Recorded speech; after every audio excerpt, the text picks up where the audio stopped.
بالله من الشيطان الرجيم بسم الله الرحمن الرحيم وصلى الله على محمد وعلى آله الطيبين الطاهرين الذين أذهب الله عنهم الرجس وطهرهم تطهيرا اللهم صل على محمد وآل محمد ولعنة الدائمة الباقية على أعدائهم ومنكر فضائلهم وغاصب حقوقهم أجمعين من يوم عداوتهم إلى قيام يوم الدين أما بعد يا عباد الله أوصيكم ونفسي بتقوى الله فإن التقوى خير الزاد وبها المعاد وتنفع يوم لا ينفع فيه مال ولا بنون إلا من أطاع الله بقلب سليم وصلى الله على محمد وعلى آله الطيبين الطاهرين اللهم صل على محمد وآل محمد وعجل فرجهم আমার প্রিয় দর্শক ও শ্রোতাবৃন্দ আসসালামু আলাইকুম ওয়া রাহমাতুল্লাহি ওয়া বারাকাতুহু আপনাদের সকলকে আন্তরিক সালাম ও শুভেচ্ছা জানিয়ে আজকের অনুষ্ঠান ইসলাম ইন বাংলায় আপনাদেরকে স্বাগতম জানাই। আশা করি আপনারা যে যেখানে আছেন ভালো আছেন, কুশল ও মঙ্গলে আছেন, সুখে থাকুন, শান্তিতে থাকুন, সমস্ত প্রকারের দুঃখ কষ্ট থেকে মুক্তিতে থাকুন। আল্লাহ রাব্বুল আলামিনের কাছে এই কামনা করি। যারা অসুস্থ আল্লাহ তাদেরকে সুস্থতা দান করুন, যারা ঋণে ভুগছে আল্লাহ তাদেরকে ঋণ মুক্তি করুন। ওইরূপ যাদের জীবনে কোনো প্রকারের অভাব বা অশান্তি আছে আল্লাহ রাব্বুল আলামিন তাদের সকলের জীবনে সুখ শান্তি দান করুন ও সকলের মনোকামনা আশাকে পূরণ করুন। আমাদের সকলকে সৎ পথে চলার, অসৎ পথ থেকে দূরে থাকার এবং এক অপরকে সৎ উপদেশ দেওয়ার তৌফিক দান করুন।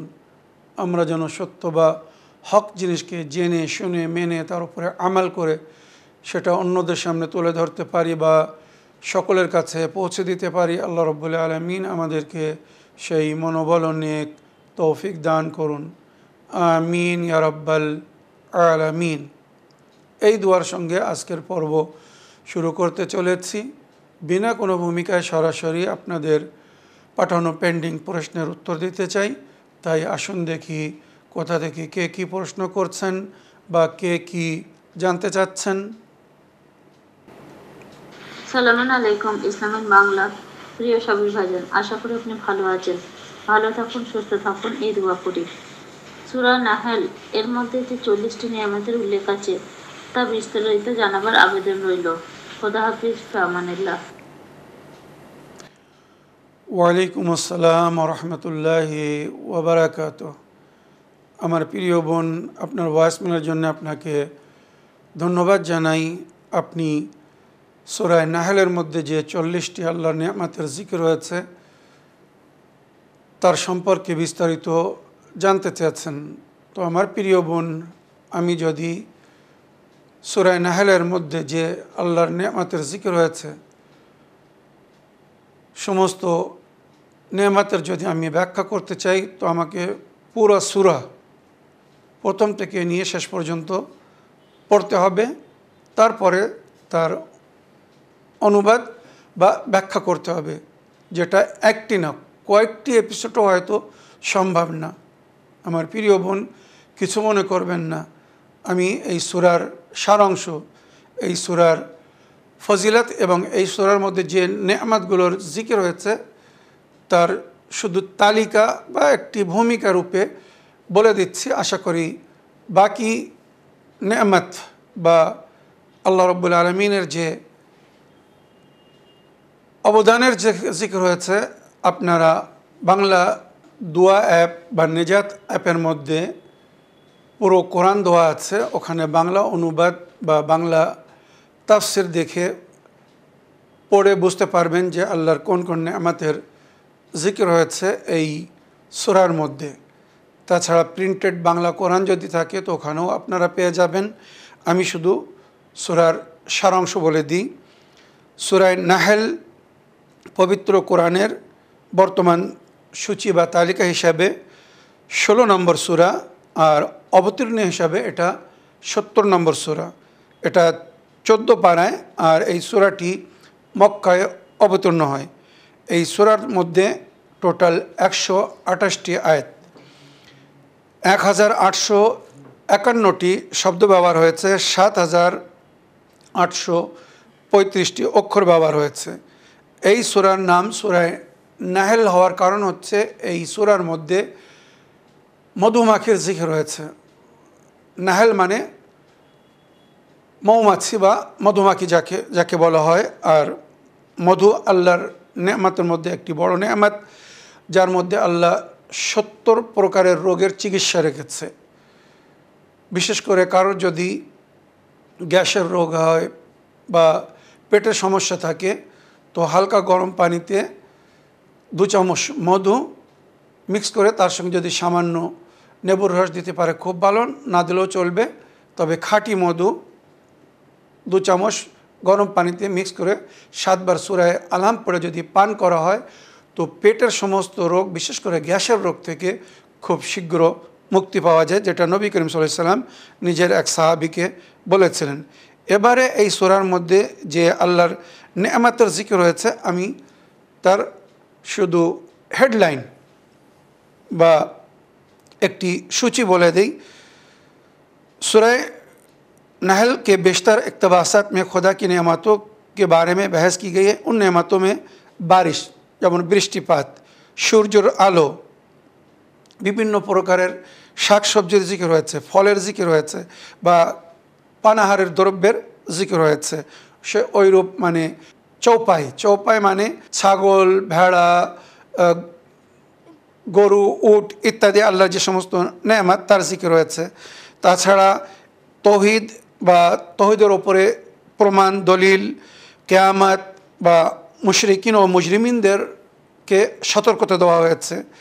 আর এই সূরার মধ্যে বহু আহকাম এসেছে, মনে রাখবেন, আমাদের প্রয়োজনীয় বহু আহকাম আল্লাহ রাব্বুল আলামিন এই সূরার মধ্যে বয়ান করেছেন। বিশেষ 2টি আয়াতের জিকির এখন করব আমি। তার মধ্যে আদল ও ইহসান, হিজরাত, জিহাদ বা অসভ্য বা অশোভনীয় কাজ থেকে কীভাবে বিরত থাকতে হবে, যে কাজগুলো আল্লাহ পছন্দ করেন না, জুলুম, অত্যাচার বা ওয়াদা খেলাফি বা অঙ্গীকারকে ভঙ্গ করা ইত্যাদির জিকির হয়েছে। এছাড়া আল্লাহর নেয়ামতের শুকর করার দিকে আমন্ত্রণ জানানো হয়েছে। হযরত ইব্রাহিম নবী, উনি আল্লাহর সবচেয়ে শুকরগুজার বান্দা ছিলেন। যখনই আল্লাহর নেয়ামত পেতেন, খেতেন, সঙ্গে সঙ্গে সেজদা করতেন। তো জনাবে ইব্রাহিম নবীর শুকরের জিকির হয়েছে। আর ওনার বাসায় যখন কোনো মেহমান আসতো, তো উনি গাভীর দুধ দিয়ে, গরুর দুধ দিয়ে শরবত পান করিয়ে তাকে স্বাগত করতেন, পরে পানাহার করাতেন। আর সে যখন ধন্যবাদ জানাতো, তো ইব্রাহিম নবী তাকে বলতেন, ধন্যবাদ আমাকে জানিও না, সেই আল্লাহকে ধন্যবাদ জানাও যে এই নেয়ামত আমাকে বা তোমাকে দিয়েছে। তখন মেহমান হয়তো জিজ্ঞেস করতো কী করে তাকে ধন্যবাদ জানাবো। তো ইব্রাহিম নবী বলতেন, তার সামনে নতশির হয়ে যাও, শুকরের সেজদা করো। যেই শুকরের সেজদা করতো, তখন জানাবে ইব্রাহিম নবী 2 হাত তুলে আল্লাহর কাছে মোনাজাত করতেন, হে আমার প্রতিপালক, তোমার বান্দাকে তোমার সামনে নত করার বা তার শরীরকে নত করার দায়িত্ব আমার ছিল, আমি সেটা করে দিয়েছি। এবারে ওর মনকে, ওর অন্তরকে নত করার দায়িত্ব আপনার। আপনি ওর মনকে আপনার দিকে নতশির করে দিন। ওই বান্দার সেজদা থেকে উঠে জিজ্ঞেস করতো, ইব্রাহিম নবী, তোমার প্রতিপালককে, তোমার রবকে বলো, আমি তার উপরে ঈমান আনতে চাই। এইভাবে জানাবে ইব্রাহিম নবী নিজের মিল্লাত, যে মিল্লাতকে সর্বপ্রথম মিল্লাতে মুসলিমা বলা হয়েছে, বৃদ্ধি করেছিলেন। তো এর জিকির হয়েছে মুশরিকিন কি বিদআতों का जिक्र और इंसान को शैतान के वसवसों से खबरदार करना।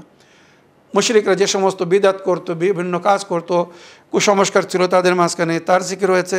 বা শয়তান কীভাবে মানুষকে ওয়াসওয়াসার মাধ্যমে পথভ্রষ্ট করে, এই সূরার মধ্যে তার জিকির হয়েছে। এবারে এই সূরার মধ্যে বিশেষ যে 2টি আয়াতের জিকির হয়েছে, যার মধ্যে আমাদের জন্য সুন্দর শিক্ষা লক্ষিত। শুধু আমি ওই দুটি আয়াত পড়ব। সূরা নাহল আয়াত নম্বর 90, ইন্নাল্লাহা ইয়া'মুরু বিল আদলি ওয়াল ইহসান ওয়া ইতা'i যিল কুরবা ওয়া ইয়ানহা আনিল ফাহশাই ওয়াল মুনকার ওয়াল বাগি ইয়া'iদুকুম লাআল্লাকুম তাযাক্কারুন। এই আয়াতটি প্রায় প্রতি জুম্মার খুতবায় ইমাম সাহেবরা পড়ে থাকেন। আল্লাহ আপনাদেরকে ইন্নাল্লাহ ইয়া'মুরু বিল আদলি ওয়াল ইহসান, আল্লাহ আদল ইহসান করার হুকুম দিচ্ছেন, ন্যায় কায়েম করো এবং অন্যদের সঙ্গে এহসান করো, নেকি করো। ওয়া ইতা'i যিল কুরবা, ওইরূপ কারাবাদ্দার মানে আত্মীয় স্বজনদেরকে তাদের অধিকার দাও। এভাবে তোমাদের মাঝখানে একটি মিলমিশ থাকবে, একটি মায়া মহব্বত থাকবে। ওয়া ইয়ানহা আনিল ফাহশাই ওয়াল মুনকার, আর সমস্ত প্রকারের জঘন্য কাজ থেকে আল্লাহ তোমাদেরকে নিষেধ করছে। এমন কাজ করো না যেগুলো আল্লাহ অপছন্দ করে। মুনকার মানে যে কাজগুলো আল্লাহ পছন্দ করেন না। ওয়াল বাগি, ওইরূপ বাগাওয়াত করো না। আমি জানি এই জিনিসটা শরিয়াতে নিষেধ, তারপরেও যদি সেটা করি তার মানে আমি বাগাওয়াত করছি, মানে আল্লাহর বিরুদ্ধে যাচ্ছি, বা রাওয়াত হিসেবে আল্লাহর বিরুদ্ধে আমি যুদ্ধ করছি, লড়াই করছি। আর আল্লাহর সঙ্গে লড়াই করে কেউ কি জিততে পারবে? কখনো না। সুতরাং ইহকাল ও পরকালে যদি কেউ ক্ষতিগ্রস্ত না হতে চায় তো সে যেন বাগাওয়াত না করে, মানে আল্লাহ বিরোধী না হয় বা আল্লাহর বিরুদ্ধে না যায় জেনে শুনে। ভুল মানুষ করতে পারে বা মানুষের মাধ্যমে ভুল হয়ে থাকে। যদি ভুল হয়ে যায়, মানুষ যদি তওবা করে, তো এটা তার সভ্যতা, নম্রতা বা ভদ্রতার পরিচয়।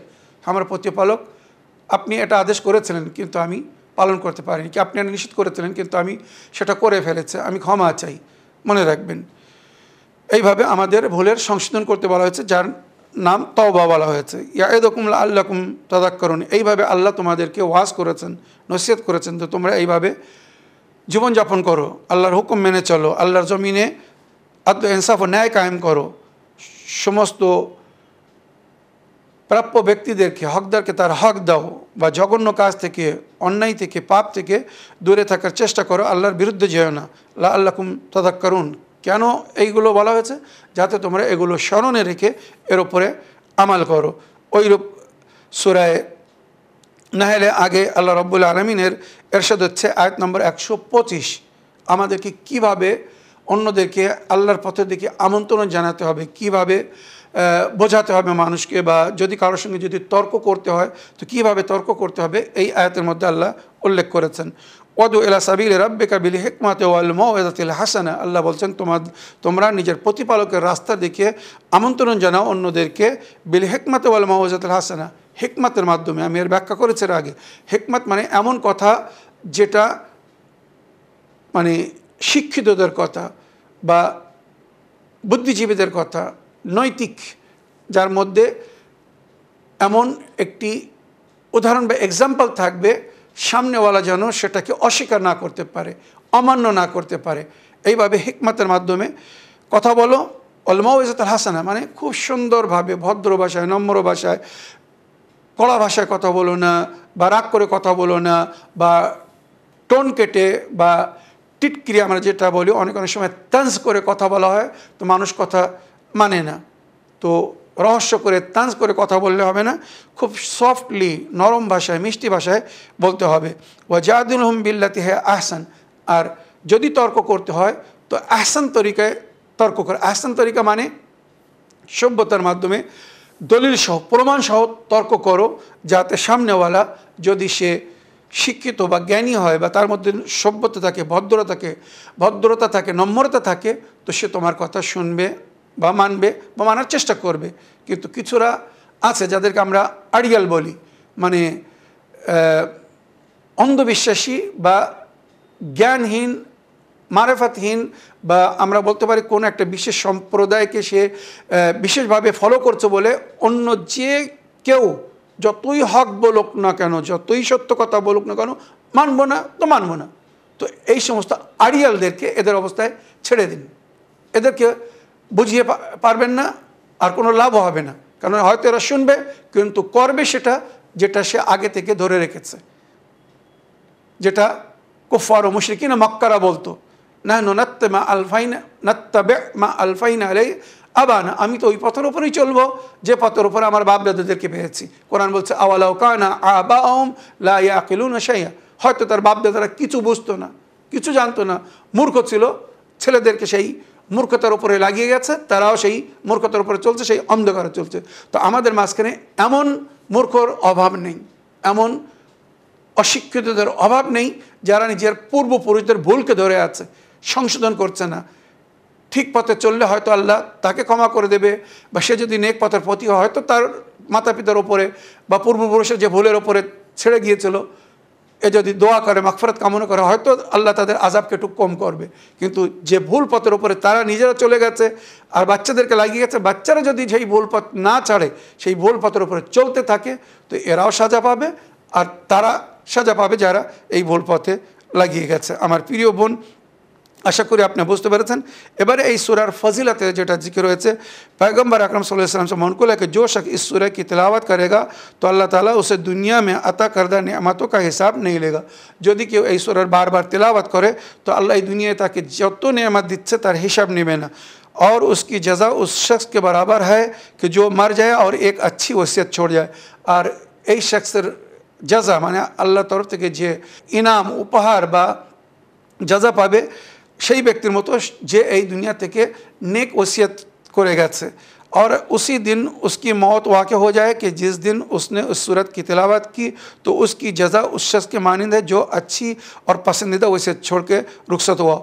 যদি যেদিন এই সূরা তেলাওয়াত করবে সেই দিন যদি মারা যায় তো আল্লাহ একে নেকুকারদের মধ্যে গণ্য করবে, এমন ব্যক্তি যে নিজে নেক করেছে এবং অন্যদেরকেও নেকির ওসিয়ত করে গেছে। इमाम मोहम्मद बाक़िर अलैहिस्सलाम से भी रवायत है कि जो शख्स सूरह नहल की हर महीना तिलावत करेगा उसे दुनिया में नुकसान नहीं होगा। যদি কেউ প্রতি মাসে सूरह नहलेर तिलावत करे तो ये दुनिया कखनो क्षतिग्रस्त होबे ना।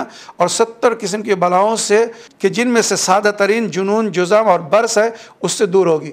70 প্রকারের বালা মুসিবত থেকে সে দূরে থাকবে, যার মধ্যে মনে রাখবেন মানে জুনুন মানে পাগলপান, বা জোজাম মানে কোড়, বা বার্স যে সাদা দাগ হয়ে যায়, এই ধরনের ভয়ঙ্কর রোগ থেকেও সে মুক্তি পাবে।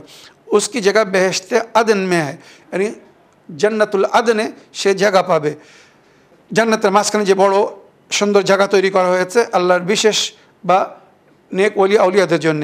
तबरीसी ने मकारिम अल अखलाक में इस सूरत की तिलावत के बदले में इब्लीस और उसके लश्कर के पैरोकारों से अमान जैसे ख़ास का जिक्र किया। যদি কেউ এই সূরা তিলাওয়াত করে তো ইবলিস বা ইবলিসের লস্করের আক্রমণ থেকে সে মুক্তি পাবে। এছাড়া এই সূরার যদি কেউ ধারাবাহিক তিলাওয়াত করতে থাকে তো যেটা নবী করিম সাল্লাল্লাহু আলাইহি ওয়াসাল্লাম বা আহলে বাইত থেকে রওয়ায়াত হয়েছে যে আল্লাহ রাব্বুল আলামিন এই দুনিয়ায় বা এই সূরার মধ্যে যত নেয়ামতের জিকির করেছে সেই নেয়ামত থেকে সে লাভবান হবে। আশা করি আপনার প্রশ্নে আপনি উত্তর পেয়েছেন। এবার একটি লিখিত চিঠি পড়ি, দেখি কোথা থেকে কে কী জানতে চাচ্ছেন। আসসালামু আলাইকুম মাওলানা সাহেব, আমি বীরভূম জেলা থেকে বলছি জোবেদা বিবি। আমার 4টি কন্যা, 2 কন্যার বিয়ে হয়ে গিয়েছে আর 1 কন্যার বিয়ে হচ্ছে না। আমি খুব গরিব, আমি অনেক দিন থেকে টাকা পয়সা জোগাড় করছি। 3 বছর থেকে ছেলে খুঁজছি আমার মেয়ের জন্যে, কিন্তু ভালো পাত্রের সন্ধান পাচ্ছি না। মাওলানা সাহেব আমি খুব চিন্তাতে আছি, আপনি আমার মেয়ের জন্য দোয়া করবেন যেন আমার মেয়ের ভালো ঘরে বিয়ে হয়ে যায়। আমার মেয়ের বয়স এখন 22 বছর, কিছু উপায় বলে দিন। আল্লাহ হাফিজ, আসসালামু আলাইকুম। ওয়ালাইকুম আসসালাম রহমতুল্লাহি ওবরাকাতুহু। আমার প্রিয় জোবেদা আপা, আপনার চিঠি লেখার জন্য আপনাকে ধন্যবাদ জানাই। বিয়ের সম্পর্কে এর আগে আমি বহুবার বলেছি কিভাবে কি করলে অতি শীঘ্র সুপাত্রের সন্ধান পাওয়া যাবে। আমি আল্লাহর কাছে দোয়া করব যাতে অতি শীঘ্র আপনার কন্যার জন্য সুপাত্রর ব্যবস্থা হয়ে যায়। আর এছাড়া আমি আপনার কাছে অনুরোধ করব, ইসলামিন বাংলা ভিউয়ার্স গ্রুপ, ওই গ্রুপের সঙ্গে যোগাযোগ করুন। আফরোজা বিবি, রাহিমা খাতুন বা বাংলাদেশের আলী মেহেদি নূর, কবির হোসেন অ্যাডমিন রূপে এনারা আছেন। তো যদি এনাদের সঙ্গে যোগাযোগ করেন তো ওখানে গ্রুপে আপনার মেয়ের বিষয়ে হয়তো কোনো প্রস্তাব যাবে, আর আশা করি গ্রুপের কেউ না কেউ এই নেক কাজে আপনাকে সহযোগিতা করবে। আমার প্রিয় আপা, এছাড়া যা কিছু আমি এর আগেও বলেছি, আপনার জন্য সারাংশ বলে দিচ্ছি। প্রতি ফরজ নামাজের পরে 2টি আয়াত পড়ে আপনার কন্যার জন্যে আপনি দোয়া করুন বা তাকেও দোয়া করতে বলুন। সূরা ফুরকান আয়াত নম্বর 54, হুয়াল্লাযী খালাকা মিনাল মা'i বাশারান ফাজআলাহু নাসাবান ওয়া সাহরা ওয়া কানা রাব্বুকা কাদিরা। সেই আল্লাহ রাব্বুল আলামিন যিনি পানি থেকে মানুষকে সৃষ্টি করেছেন আর মানুষের মধ্যে সম্পর্ক গড়েছেন, জামাই দিয়েছেন, ওয়া কানা রাব্বুকা কাদিরা, আর তোমার প্রতিপালক সমস্ত জিনিসের উপরে কুদরত রাখে। এই একটি আয়াত। আর দ্বিতীয় সূরা হজের আয়াত নম্বর 5-এর এই অংশটা পড়তে হবে, বড় আয়াত, শুধু এতটুকু পড়লে হবে। বিসমিল্লাহির রহমানির রহিম। ওয়া তারাল আরদা হামিদাতান ফাইদা আনজালাত আলাইহাল মা ইহতাজ্জাত ওয়া রাবাত ওয়া আমবাতাত মিন কুল্লি যাওজিন বাহিজ। আল্লাহ রাব্বুল আলামিন জমিনকে শুকনো সৃষ্টি করেছেন। শুকনো জমিনের ওপরে যখন বৃষ্টিপাত হয় তো এটা নরম হয়ে যায়, তরল হয়ে যায়, আর তখন তার উপরে বিভিন্ন গাছপালা বা ফল ফুলের সৃষ্টি হয়।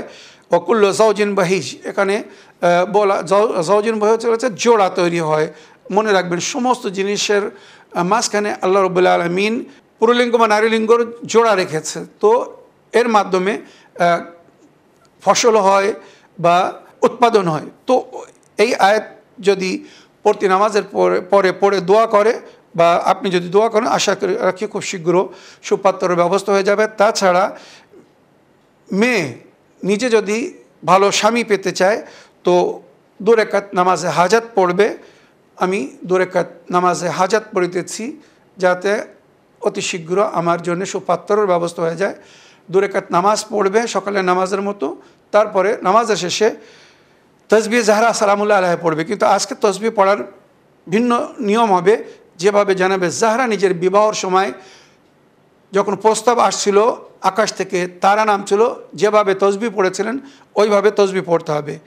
34 বার আল্লাহু আকবার, যখন তারা নিজের জায়গা ছেড়েছিল তো উনি আল্লাহু আকবার আল্লাহু আকবার আল্লাহু আকবার 34 বার বলেছিলেন। এবারে মদিনার উপরে এসে যখন ওই তারা ঘুরছিল, পাত্তরের ঘর ঘুরছিল, মানে মাওলা আলী আলাইহিস সালামের বাসার উপরে আসার জন্য ঘুরছিল, তখন উনি বলছিলেন সুবহানাল্লাহ সুবহানাল্লাহ। আল্লাহু আকবরের পরে আমরা সাধারণতম তসবিহ পড়ার সময় আলহামদুলিল্লাহ বলি, এখানে সুবহানাল্লাহ সুবহানাল্লাহ সুবহানাল্লাহ বলতে হবে 33 বার। তারপরে যখন মাওলা আলীর ঘরে ওই তারা নেমেছিল, যেটি ওই বাড়ির বউ হওয়ার একটি সংকেত ছিল জনাবে যারা সালামুল্লাহ আলাইহির জন্য, তো তখন উনি বলেছিলেন আলহামদুলিল্লাহ আলহামদুলিল্লাহ। তো আপনিও শেষে 33 বার বলবেন আলহামদুলিল্লাহ। এইভাবে তসবিহ পড়ার পরে এইভাবে আপনার মেয়েকে দোয়া করতে বলবেন, আল্লাহুম্মা যাওয়িজনি বে রাজুলিন সালিহিন আও ফাতান সালিহান। আল্লাহ আমাকে একটি নেক পুরুষের সঙ্গে বা নেক যুবকের সঙ্গে বিবাহ করিয়ে দিন। ইয়াকুনু লি খায়রা শারীকান লিল হায়াত ফিদ দুনিয়া ওয়াল আখিরাহ, সে যেন এই দুনিয়া ও আখিরাতে আমার জন্য সুন্দর জীবনসাথী হয়। বেফদলিকা ওয়া রাহমাতিকা ইয়া আরহামার রাহিমিন, নিজের রহম করমের মাধ্যমে। ওইরূপ যদি কোনো ছেলে নিজের জন্যে সুপাত্রী খোঁজে, মেয়ে খোঁজে, তো ওইভাবে নামাজ পড়ার পরে সে বলবে আল্লাহুম্মা যাওয়িজনি বি ইমরাতিন সালেহা, আল্লাহ আমাকে এক নেক নারীর সঙ্গে বিবাহ করান, বেফাতাতিন সালেহাতিন বা নেক যুবতীর সঙ্গে, তাকুনা লি খায়রাতা শারীকাতান লিল হায়াত ফিদ দুনিয়া ওয়াল আখিরাহ, সে যেন আমার সুন্দর জীবনসাথী হয় দুনিয়া এবং আখিরাতে। বেফদলিকা ওয়া রাহমাতিকা ইয়া আরহামার রাহিমিন। আশা করি এই যে আমাল বললাম এগুলো করলে খুব শীঘ্র সুপাত্রের সন্ধান পাওয়া যাবে। তাছাড়া জিয়ারতে বিবি জাইনাব সালামুল্লাহ আলাইহার আমালও এ বিষয়ে খুব কার্যকারী।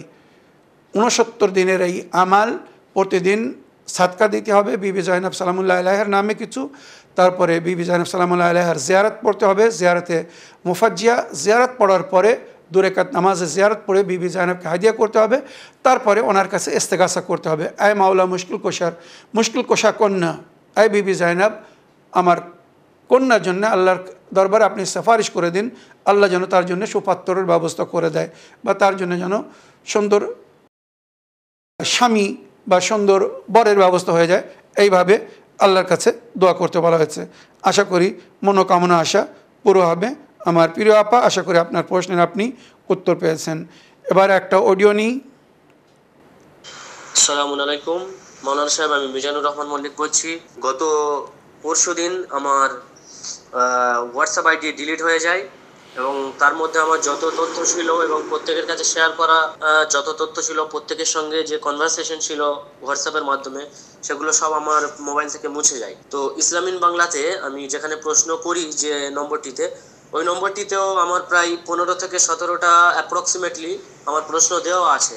তো এখন আমি বুঝতে পারছি না যে আমার প্রশ্নগুলো কি আপনাদের ওই যে আপনাদের যে অ্যাকাউন্টে আমি পাঠিয়েছিলাম ওখান থেকে কি ডিলিট হয়ে গেছে, নাকি এটা শুধুমাত্র আমার মোবাইল থেকে উড়ে গেছে। দয়া করে আপনি এই বিষয়টা যদি জেনে আমাকে জানাতেন, কারণ যদি ওই প্রশ্নগুলো ডিলিট হয়ে থাকে তাহলে তো আমাকে নতুন করে আবার প্রশ্নগুলো পাঠাতে হবে, আর যদি থেকে থাকে তাহলে আমাকে জানাবেন, তাহলে এই বিষয়ে আমি নিশ্চিত হতে পারবো। তো এই যদি এই ইনফরমেশনটা আপনি আমাকে দিতেন ভালো হতো। ভালো থাকুন, সুস্থ থাকুন। সালামুন আলাইকুম, জাযাকাল্লাহু খাইরান। ওয়ালাইকুম আসসালাম রহমতুল্লাহি ওবরাকাতুহু। আমার প্রিয় ভাই মিজানুর রহমান সাহেব, ওয়াইসমেল করার জন্য ধন্যবাদ জানাই। আপনার সঙ্গে যে ইনসিডেন্ট হয়েছে, মোবাইলের সমস্ত ডাটা বা হোয়াটসঅ্যাপ ডিলিট হয়ে গেছে, যদি মনে হয় যে আমার কোনো প্রশ্নের আমি উত্তর পাইনি, আপনি পুনরায় সেটা পরে রিপিট করতে পারবেন, কোনো অসুবিধা নেই, ঠিক আছে। তবে আমি আপ্রান্ত চেষ্টা করছি, বা আমাদের চ্যানেল উইনের একটি নিয়ম বা পদ্ধতি, আমরা যতক্ষণ প্রশ্ন নেওয়া যায় বা প্রশ্নের মধ্যে যদি কোনো প্রকারের সামাজিক বা কোনো প্রকারের সরকারি অসুবিধা না হয়, আমরা প্রশ্নকে ইগনোর করি না, আমরা নেওয়ার আপ্রান্ত চেষ্টা করি। যদি কোনো সামাজিক বা ধার্মিক হিসাবে বা দেশের নিয়মকানুন হিসেবে যদি কোনো প্রকারের অসুবিধা থাকে, তখন সেটাকে ইগনোর করতে হয়। জানেন, আমাদের উদ্দেশ্য অনেক বড়, তো বড় কাজে বা বড় উদ্দেশ্যে সফলতা অর্জন করতে অনেক সময় ছোটো ছোটো কিছু জিনিসকে আমাদেরকে ইগনোর করতে হয়। এগুলো বুদ্ধিজীবীর জন্য যথেষ্ট, আশা করি যেটা বলছে আপনি বুঝতে পেরেছেন। তো আমার প্রিয় ভাই, আমি আগামী 1-2 দিনের মধ্যে আপনার অনেক প্রশ্নের উত্তর দেব। কিছু দিয়েছি, কিছু বাকি আছে, দেবো। আশা করি এর মধ্যে থেকে আপনি বুঝতে পারবেন যে আপনার কোন প্রশ্নটা ডিলিট হয়ে গেছে আর কোনটা রয়ে গেছে। আশা করি আপনি বুঝতে পেরেছেন। আগের অডিও নিই, দেখি কোথা থেকে কে কি বলতে চাচ্ছেন। আসসালামু আলাইকুম ওয়া রাহমাতুল্লাহি ওয়া বারাকাতুহু। মাওলানা সাহেব, আমি মুর্শিদাবাদ থেকে ফরিদা খাতুন বলছি। আমার প্রশ্ন হচ্ছে যে আমি পর্দা মেনটেন করি, যেখানে যাই আমি নিজেকে বরখার মধ্যে ঢেকে যাই। তো অনেকে ঠিস ঠাস মারে বা অনেকেই করে, তো এগুলো আমি কিছু মনে করি না। এগুলো কিছু নোংরা মানুষ বা নোংরা মেয়ে, এইসব মানে ওদের মধ্যে শয়তান বাসা বেঁধে ওরাকে দিয়ে বলায়, তো আমি ওদের কথা কিছু মনে করি না। তো আমার প্রশ্ন হচ্ছে যে কিছু আমি পর্দা মেনটেন করে যাই, কিন্তু কিছু কিছু জায়গায় এমন পরিস্থিতি হয়ে যায়, উদাহরণস্বরূপ ধরুন যে বিয়ে বাড়িতে যাই, বিয়ে বাড়িতে যতক্ষণ পর্যন্ত মানে আমার মুখ না খোলার প্রয়োজন হয় আমি খুলি না, কিন্তু এমন সিচুয়েশনে পড়ে যায় যে আমাকে খুলতে হয়। ধরেন যে বিয়ের দাওয়াত দিয়েছে, তো আমি মানে অনুষ্ঠানে খেতে গিয়ে মুখ ধরেন যে খুলতে হয়, না হলে খাবার খাওয়া যায় না, সেখানে আমার পর্দা মেনটেন হয় না। এটা একটা।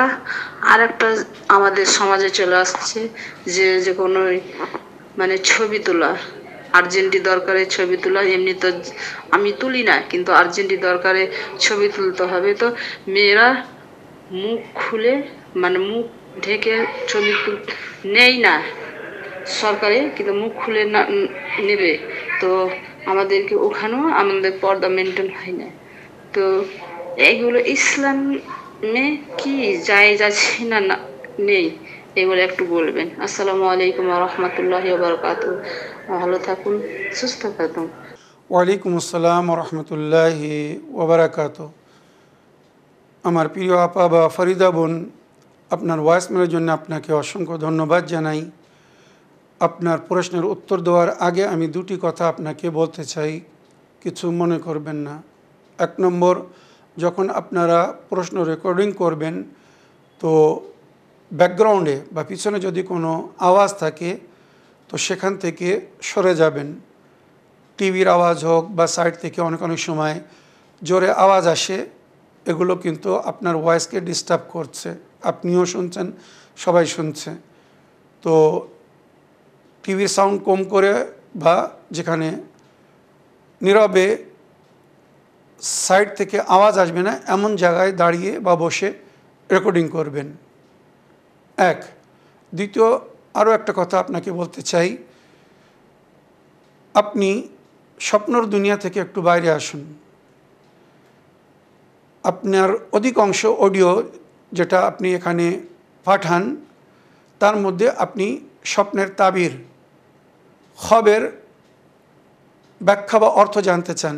আমি এতদিন আগে এই স্বপ্ন দেখেছিলাম, 1 বছর আগে, 6 মাস আগে, মানে সবসময় আপনি একটা স্বপ্নের দুনিয়ার মধ্যে আছেন। আমার প্রিয় বোন বা আপা, কিছু মনে করবেন না। আমি বারবার বলেছি, আপনারা যেদিন স্বপ্ন দেখবেন তার পরের দিন প্রশ্ন করুন যে হুজুর আমি গত রাত্রে এই স্বপ্ন দেখেছি। আর স্বপ্ন যদি সকালের আজানের আগে দেখেন তার একটা অর্থ হয়। দিনের বেলা স্বপ্ন দেখলে বা মিডনাইটের আগে, অর্ধেক রাত্রের আগে যদি স্বপ্ন দেখেন, এই সমস্ত স্বপ্নের কোনো অর্থ হয় না, এগুলো শয়তানি খাব বলা হয়। ভুলে যাবেন, ভালো দেখুন আর মন্দ দেখুন। যদি খারাপ দেখেন সাদকা দিয়ে দেবেন, ভালো দেখবেন শুকর করবেন। স্বপ্নের অর্থ বা স্বপ্নের ব্যাখ্যা বা তাবির বা তাফসির বলা হয়েছে সেই স্বপ্নের যেটা আমরা ভোরের নিকটে দেখি, সাহারের সময়। মনে রাখবেন, সকলের জন্য বলছে, শুধু আপনার জন্য না, সকলের জন্য বলছে। আপনারা যদি কখন কোনো স্বপ্নের ব্যাখ্যা জানতে চাইবেন, তাবির জানতে চাইবেন, তো ভোরের আজানের আগে যদি স্বপ্ন দেখেন তাহলে জিজ্ঞাসা করবেন, আর তাছাড়া জিজ্ঞাসা করবেন না। অনুরোধ করছি, আপনার সমস্ত অডিওকে ইগনোর করা হয়েছে, কেননা আপনার অধিকাংশ অডিওর মধ্যে সব কিছু এই ধরনের জিনিস। আপনি স্বপ্নে আল্লাহর সঙ্গে কথা বলছেন, স্বপ্নে টেলিফোনে কথা বলছেন, মানে যেগুলো হয়তো মানে আমরা যদি টিভিতে বারবার প্লে করি তো একটি রহস্য হয়ে যাবে আপনার জন্যও বা আমাদের জন্যও। বুঝতে পেরেছেন তো? আশা করি এই ধরনের প্রশ্ন আর রাখবেন না। আমার প্রিয় আপা, আমি অন্তর থেকে আপনাদেরকে পছন্দ করি, ভালোবাসি, সম্মান করি, শ্রদ্ধা করি। তাই আমি যেটা ফেস করছি বা যেটা হচ্ছে আপনাকে ক্লিয়ারলি বলে দিলাম। হ্যাঁ, আপনি আজকে যেমন সুন্দর মাসলা মাসাইল জিজ্ঞেস করেছেন, এইভাবে মাসলা মাসাইল জিজ্ঞেস করুন, প্রয়োজন হিসেবে জিজ্ঞেস করুন। পারিবারিক বা সামাজিক যে সমস্ত সমস্যাগুলো ফেস করছেন সেগুলো তুলে ধরুন, যার মাধ্যমে হয়তো অনেকেই শিক্ষা পাবে। এটা অতি উত্তম। এবারে আপনি যে পর্দার সম্পর্কে প্রশ্ন করেছেন, আপনি যেখানে যান বোরকা পরে যান, এটা খুব উত্তম জিনিস, অতি মঙ্গল। কোরআন আমাদেরকে পর্দা করতে বলছে। আমি সূরা আহজাব আয়াত নম্বর 59 আপনাকে পড়ে শোনাচ্ছি। যারা আপনাকে বোরকায় দেখে রহস্য করে, ছেলে হোক আর মেয়ে হোক, আর বিশেষ করে মেয়ের যদি রহস্য করে, তো তাদেরকে বলবেন, তোমরা আল্লাহর নজরে লানাতের পাত্র হয়ে না। তোমরা নিজেরা তো পর্দা করছো না, উপরন্তু একজন নারী, নেক নারী, এক মুমিনা, ইমরাতুন সালেহা পর্দা করছে, তোমরা তাকে উৎসাহিত করার জায়গায়, তার মনোবলকে বৃদ্ধি করার জায়গায়, তাকে ভালো বলার জায়গায় তার টিটকিরি করছো, রহস্য করছো। ওয়াইলুল লিকুল্লি হুমাযাতিন লুমাযা, এই সমস্ত রহস্যকারীদের জন্য আল্লাহ ওয়াইল তৈরি করে রেখেছে, জাহান্নামের বড় একটি কুয়া, যার মধ্যে তাদেরকে ফেলে দেওয়া হবে আর সেখানে জ্বলতে থাকবে। সূরা আহজাব আয়াত নম্বর 59 আল্লাহ রাব্বুল আলামিন বলছেন, ইয়া আইয়ুহান নাবিয়্যু কুল লিআজওয়াজিকা ওয়া বানাতিকা ওয়া নিসাইল মুমিনিন ইউদনিনা আলাইহিন্না মিন জিলবাবিহিন্না। হে আমার প্রিয় নবী, আপনি আপনার স্ত্রীদেরকে বলুন, আপনার কন্যাদেরকে বলুন, ওয়া ঈমানওয়ালি औरतों से फरमा दे, আর যারা ঈমান এনেছে, যে সমস্ত নারীরা ইসলাম গ্রহণ করেছে, মুমিনা হয়েছে, সমস্ত মুমিনা নারীদেরকে বলুন আপনি চাদরে আপনি উপর ওढ़ लिया করে, মানে চাদর দিয়ে যেন নিজেকে ঢেকে নেয় বা পর্দা করে। কোরআনের আয়াত বলছি, এগুলো হাদিস না যে মানুষ না করলেও চলবে। আমাদের সমাজের কিছু মডার্ন নারীরা যারা মুসলমান কিন্তু নিজেদেরকে ওভার স্মার্ট মনে করে, তারা মনে করে আমরা যদি মানে বিনা হিজাব, বিনা পর্দায় থাকি তো এটাই মানে আমাদের সৌন্দর্যতা, এটাই আমাদের দিকে অন্যদেরকে আকর্ষিত করবে। এরা যদি নিজের পরকালের সাজাকে একবার দেখে নিত, কখনো এই আশা করতো না। নারী যদি নিজের শরীরের ওই সমস্ত অংশকে খুলে রাখে, যেটাকে শরীয়ত ঢাকতে বলেছে, তো মনে রাখবেন কিয়ামতের দিন বা বিচারের পরে যখন নরকের দিকে তাকে নিক্ষেপ করা হবে, তো ওই সমস্ত এলাকায়, এরিয়াকে, অংশকে জ্বালিয়ে পুড়িয়ে দেওয়া হবে। উদাহরণস্বরূপ বলি, অনেক নারীরা শাড়ি পরে, আপনারা জানেন পেটের অংশ দেখা যায়, হাত খোলা থাকে। তাই যদি কেউ শাড়ি পরে, তো সে এমন ব্লাউজ পরবে যেন তার পেটকে কভার করে, হাতকে কভার করে। মানে এগুলো শুধু এই জন্য প্রকাশ্যরূপে খুলে বলছি, যাতে ইসলামিক পর্দা বা আদবকে লেহাজ রাখা হয়, খেয়াল রাখা হয়। বোরকা পরতে হবে অনিবার্য না, আমি এটাও বলছি। বোরকা পরে যে পর্দা করতে হবে, কোটা স্কার্ফ পরেই পর্দা করতে না। পর্দা করা মানে নিজেকে মেনটেন করা, বা চুল, যেমন বিশেষ করে চুল কোনো প্রকারে দেখানো যাবে না, কাউকে দেখানো যাবে না, শুধু মেহরাম ছাড়া। স্বামী, মাতা পিতা বা ভাই বোন যারা মেহরাম, মনে রাখবেন হারাম। আপনার চুলের ওপরে যদি কেউ নজর পড়ে, তো সেও গুনাহগার হবে, আর আপনিও গুনাহগার হবেন। বিবি জাহরা সালামুল্লাহ আলাইহার কাছে যখন জিজ্ঞাসা করা হয়েছিল এক নারীকে কীভাবে থাকা উচিত, এক নারীকে কীভাবে পর্দা মেনটেন করা উচিত, তো জনাবে জাহরা সালামুল্লাহ আলাইহার হাদিস, জনাবে জাহরা সেই নারী যিনি পুরো বিশ্বের নারীদের জন্যে আদর্শ হয়ে এসেছিলেন এই দুনিয়ায়। ওনাকে উদাহরণ করা হয়েছিল সমস্ত নারীদের জন্যে, পুরুষদের শিক্ষার জন্যে, পুরুষদেরকে আদব শেখানোর জন্যে, দিন, শরিয়াত, এলাই সংবিধান শেখানোর জন্যে 1,24,000 পয়গম্বর আর তারপরে 12 জন ইমামকে আইডিয়াল বা উদাহরণ করা হয়েছিল। আর নারীদের জন্যে যাকে উদাহরণ করা হয়েছে তিনি ছিলেন জনাবে ফাতেমা জাহরা। সেই ফাতেমা জাহরা সালামুল্লাহ আলাইহা বলছেন, খায়রুল লিন্নিসা আল্লা ইয়ারাইনার রিজাল ওয়ালা ইয়ারাহুন্নার রিজাল। সুন্দর নারী সেই নারী বা মঙ্গল সেই নারীর জন্যে যে নারী পরপুরুষকে দেখে না, নামাহরামকে দেখে না, অন্যদেরকে দেখায় না, তাকায় না, বা কাউকে নিজেকে দেখতে দেয় না বা তাকাতে দেয় না। মানে শরীরকে এত সুন্দর করে ঢেকে মেনটেন করে রাখে যে পরপুরুষ তাকে দেখতে পায় না। এই হচ্ছে ইসলামিক পর্দা।